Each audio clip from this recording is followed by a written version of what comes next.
একদে একসময় একটা রাজা ছিল। রানী কটা ছিল? রানী ছিল না। বালের গল্প।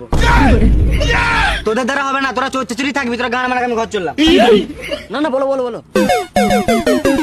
রাজা নিজেকে আলাদা দেখানোর জন্য প্রজাদের থেকে আলাদা আলাদা ড্রেস পরতো। রাজার একটা মাল তো ছিল, থাকলে তো আমি বলতাম। এত সুন্দর গল্পের মাঝে কি গান মাঝে কথা বলছিস?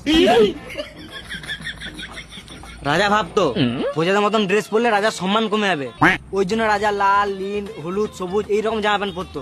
যেমন ধরেলে তোদের মতন ওই ফাটা প্যান্ট, আমার মতন পুতুলবালা জামা, চিকমিক চিকমিক জামা, ওই যে রং বেরঙের জামা প্যান্ট এইসব পরতো। কিন্তু তাও প্রজারা রাজাকে সম্মান করতো না। তারপর কি হলো? ওটাই তো বুঝাতে চাইছি, রাজা সেই সময় সম্মান পায় নাই, তাহলে আমরা এই সময় এইসব ড্রেস পরে কিভাবে সম্মান পাবো? সালাম মামুনি রাজার সাথে আমাদেরকে তুলনা করছে। আমরা যদি এইসব ড্রেস বাদ দিয়ে চেক চেক জামা, পাঞ্জাবি, কোট, কাটানো প্যান্ট, কাটানো জামা পরি, তাহলে আমাদের সবাইকে অনেক সুন্দর লাগবে। কে পাচুদা, আমাদেরকে সুন্দর লাগছে না নাকি?